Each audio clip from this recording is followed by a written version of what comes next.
cette vidéo, on va parler de la liberté et de la responsabilité. On va partir de l'idée que liberté et la responsabilité sont des principes inhérents à la vie même.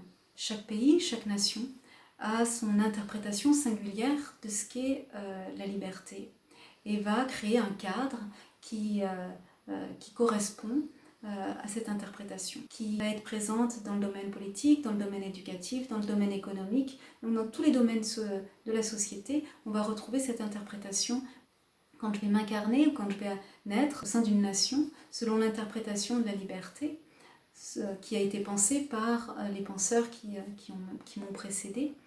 Je vais me sentir libre si je vis en conformité avec cette interprétation de la liberté.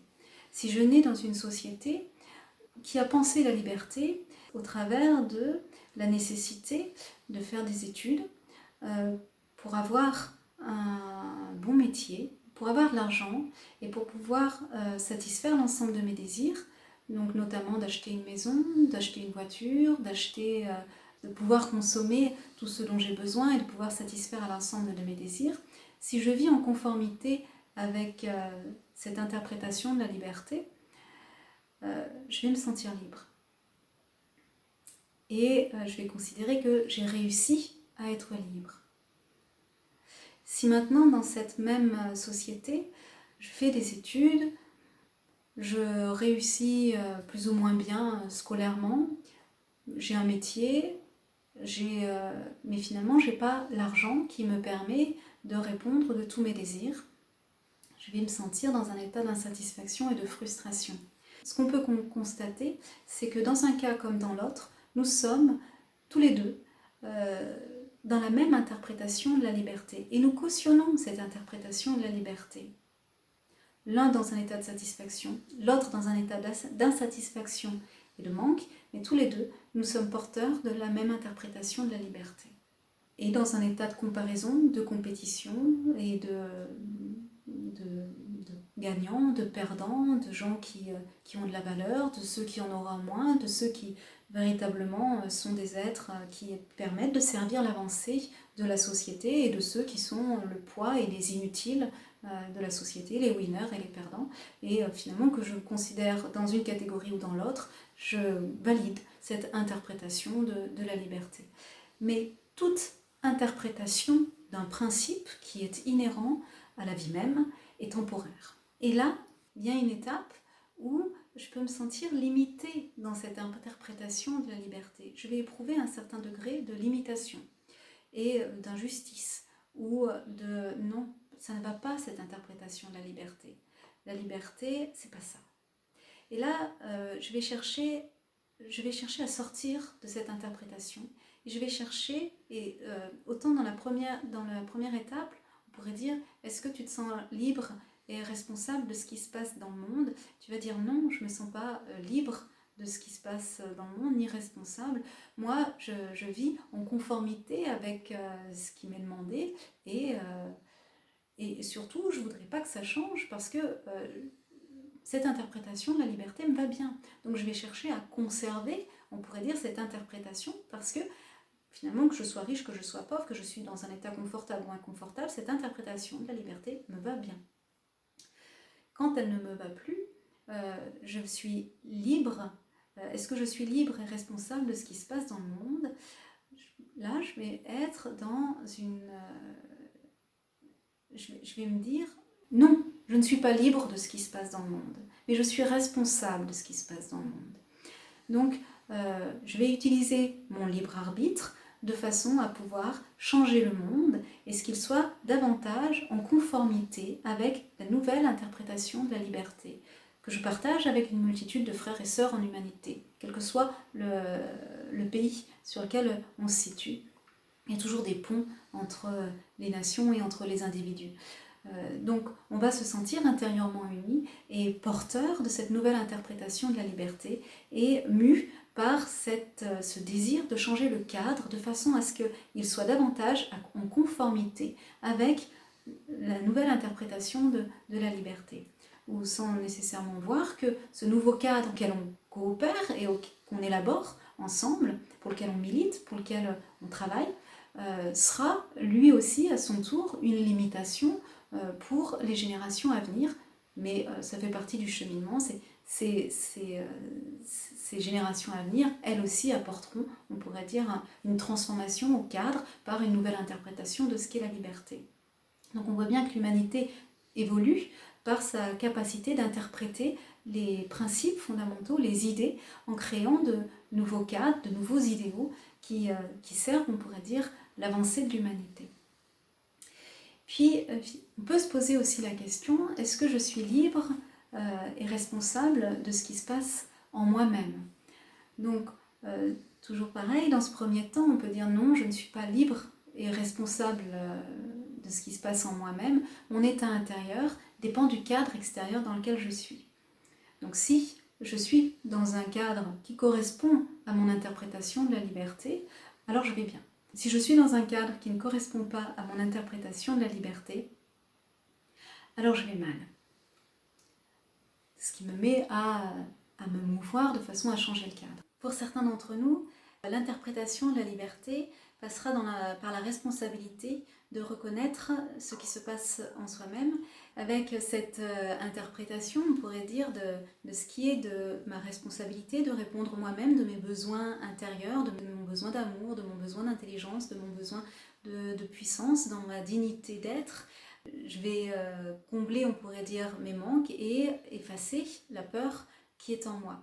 Et on pourrait dire également que à partir de cette reconnaissance, certains d'entre nous qui sont dans l'interprétation de cette liberté d'être, donc on voit bien que là, c'est plus je cherche à combler par l'avoir, mais je cherche à devenir ce que je suis, et c'est l'état d'être dans lequel je suis qui va venir guérir, qui va venir me libérer de l'emprise d'une émotion dite positive ou négative face à une situation particulière. Éprouvant cet état d'intelligence, cet état d'amour, cet état de puissance, je vais me sentir porteur du pouvoir d'envoyer cette énergie d'amour avec intelligence vers ceux et celles qui, dans le monde, en manquent et que je considère qui seraient de bon ton, ou en tout cas de mon pouvoir de les aider en leur envoyant ce dont ils ont besoin. Donc leur envoyer l'amour à une situation, envoyer l'amour à une personne que je considère qui en manque parce qu'elle est en souffrance, ou que je considère qui en manque parce qu'elle fait à mon sens des choix qui ne sont pas des choix de bien commun.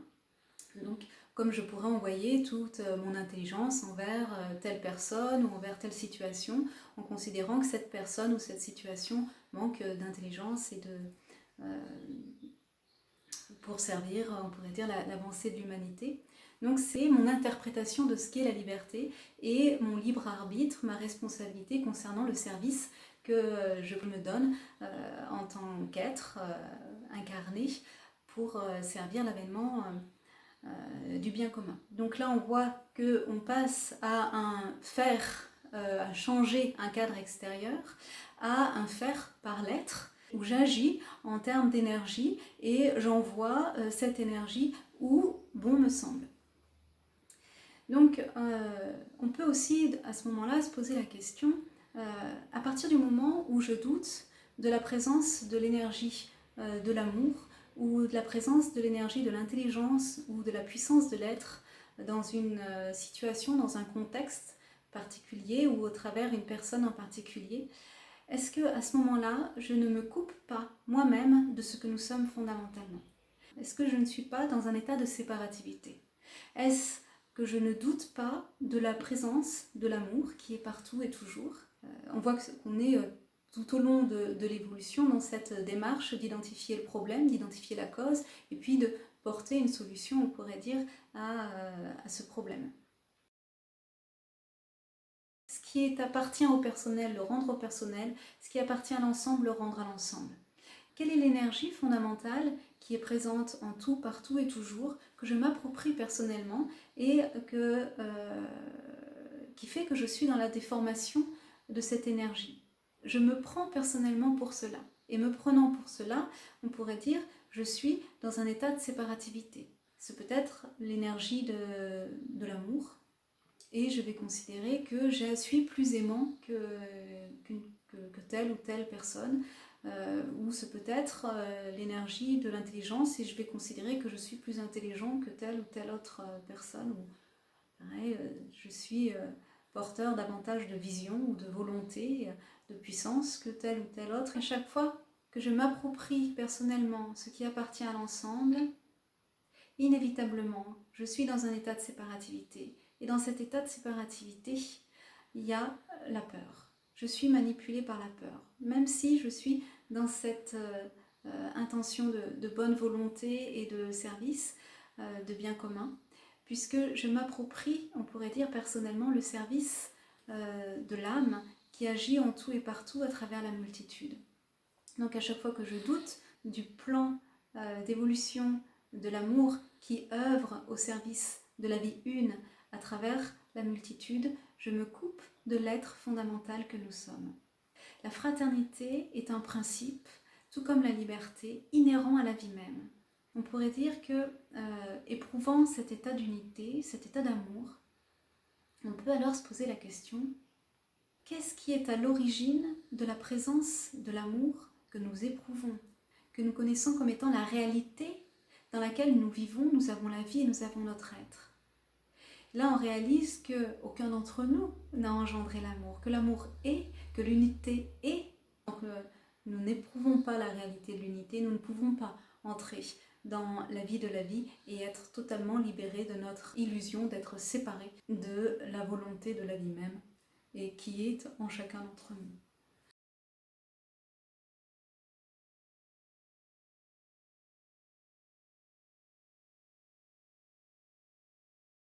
Il s'agit véritablement d'être dans un chemin progressif de liberté et de libération, de transformation et d'incidence. Donc il s'agit vraiment, on pourrait dire, d'être dans cette respiration et à chaque fois dans cette respiration, dans ce souffle, tant vertical que horizontal, directionnel et dimensionnel, amener le changement intérieur dont il a l'air à travers nos différentes instances. Donc on pourrait dire notre responsabilité, c'est d'incarner la vibration de la liberté en éprouvant autant que faire se peut cet état d'unité à travers tout ce qui en soi résiste par ignorance d'être cela.